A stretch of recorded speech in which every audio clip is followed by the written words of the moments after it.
आप जो सृष्टि रचना बताते हो वो हमें समझ नहीं आती। बिल्कुल सही बात है, इसमें कोई दो राय नहीं है कि जो सृष्टि रचना मैं बता रहा हूं वो आपके समझ में नहीं आएगी। अरे जब धर्मदास जी को 100 बार सुनानी पड़ी वो सृष्टि रचना, तो आप कैसे समझ जाओगे? आप भी नहीं समझ पाओगे, आपको भी 100 बार सुनानी पड़ेगी, तब भी नहीं समझ पाओगे आप तो। वो 100 बार 100 बार सुनाने के बाद तो समझ गए थे। तुम्हारा तो ये हाल है कि तुम 1000 बार सुनाऊंगा तब भी नहीं समझ में आएगी, और 1000 बार सुना चुका हूं मैं, तब भी आपके समझ में नहीं आई। तो जैसे षष्ठी रचना पे सवाल करेंगे आज, शंका समाधान हो जाएगी आपकी, और इन भक्तों को बहुत अच्छा हौसला भी मिलेगा जो रामपाल जी के भगत, 12वें पंथ के भगत, उनको छोड़ छोड़ के हमारे पास आए हैं।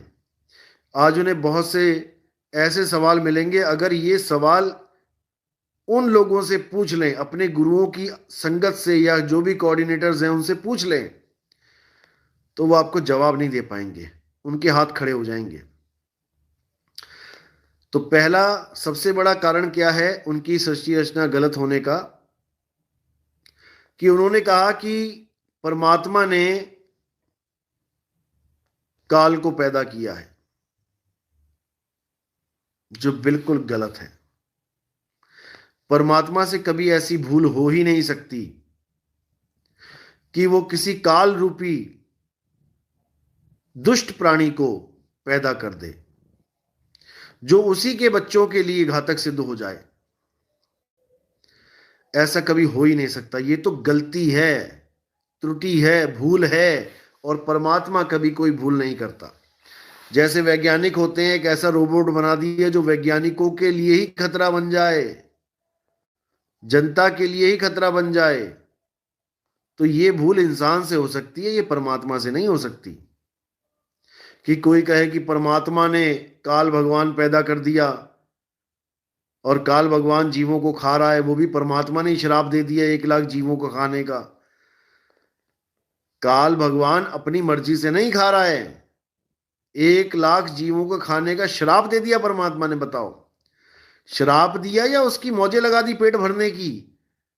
काल भगवान को श्राप दिया होता तो ऐसा दिया होता कि भूखा मर, खाने को कुछ ना मिले।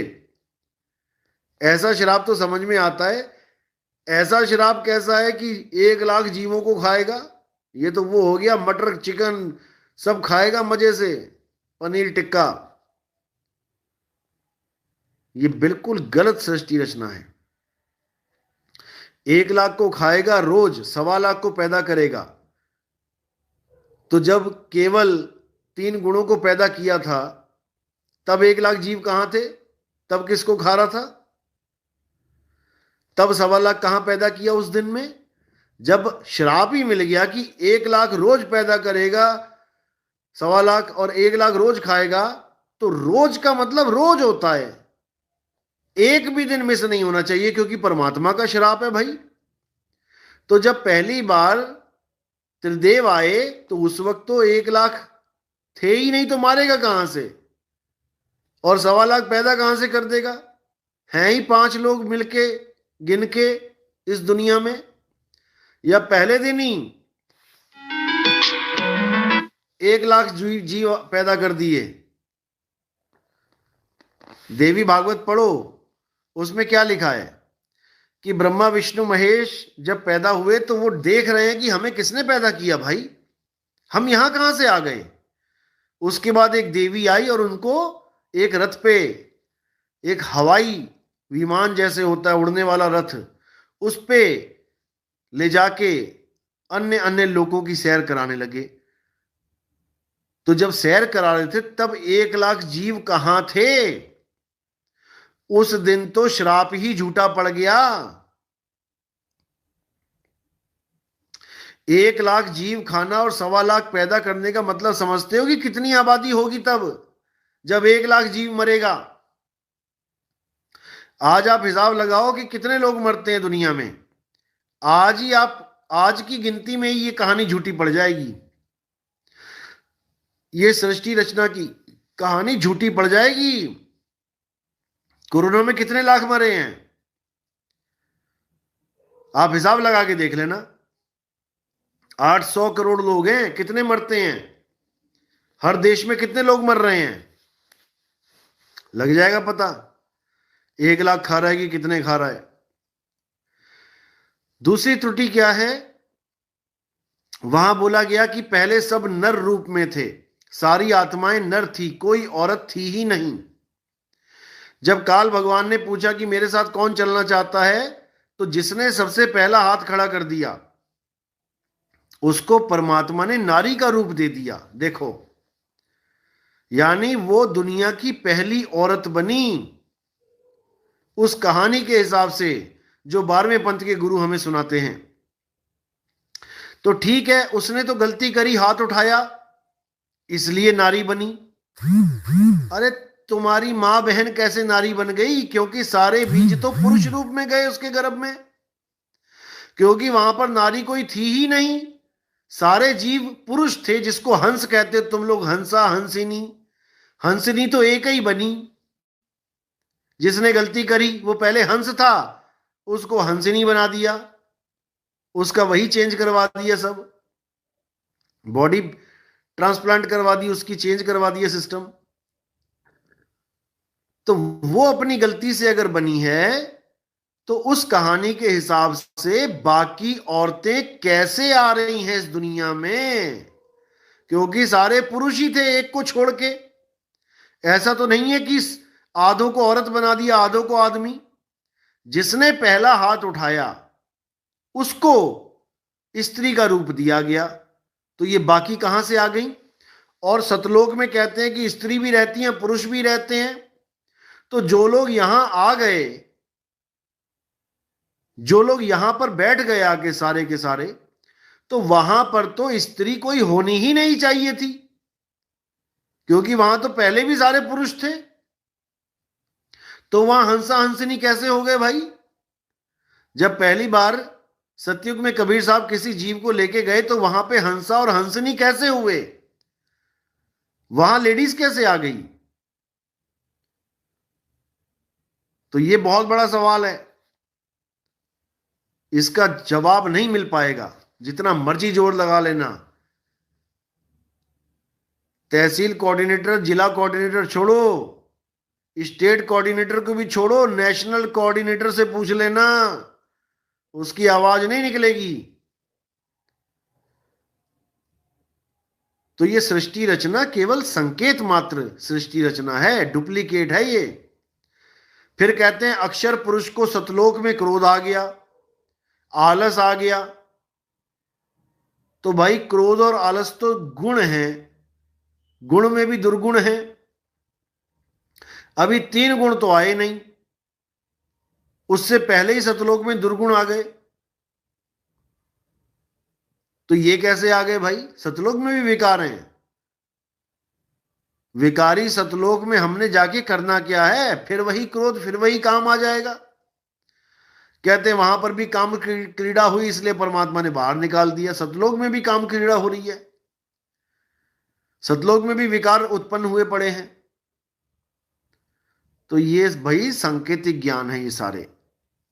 अक्षर पुरुष कौन है? ये सांकेतिक ज्ञान है। काल भगवान कौन है? ये सांकेतिक ज्ञान है। अष्टांगी क्या है? ये सांकेतिक ज्ञान है। 3 गुण क्या है? ये सांकेतिक ज्ञान है। और असली राम क्या है? ये भी सांकेतिक ज्ञान है, जिसको सैन बैन कहते हैं। सैन यानी संकेत, सांकेतिक ज्ञान। सांकेतिक ज्ञान का मतलब सैन बैन, बैन मैंने ज्ञान और सैन मैंने संकेत। संकेतों के द्वारा जो ज्ञान समझा दिया जाए उसे सैन बैन कहते हैं।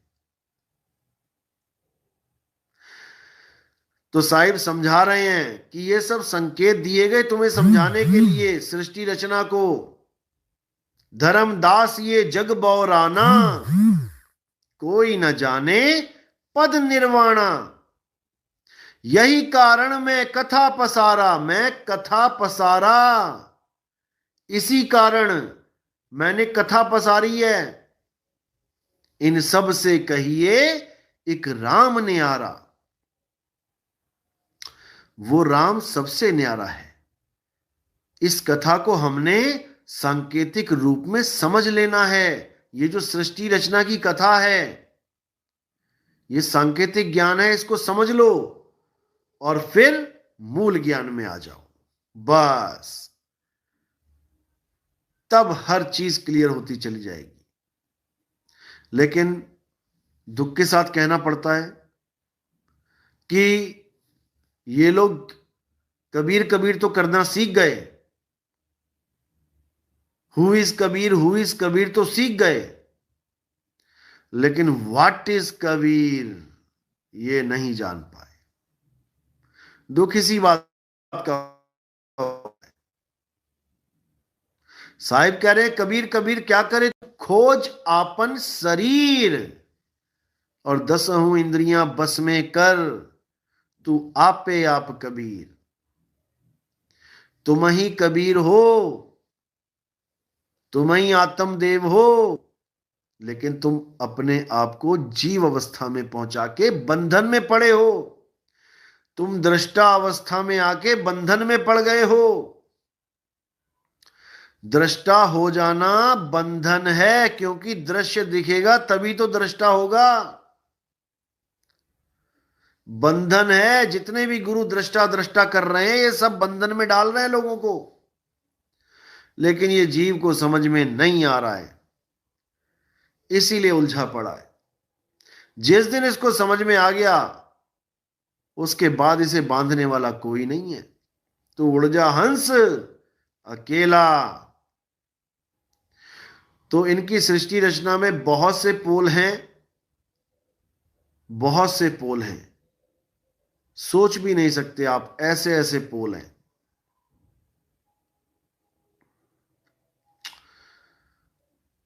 तो सृष्टि रचना को अच्छी तरह समझना है। हमारे मूल ज्ञान आप सुनेंगे, समझेंगे, आपको हर चीज समझ में आने लग जाएगी।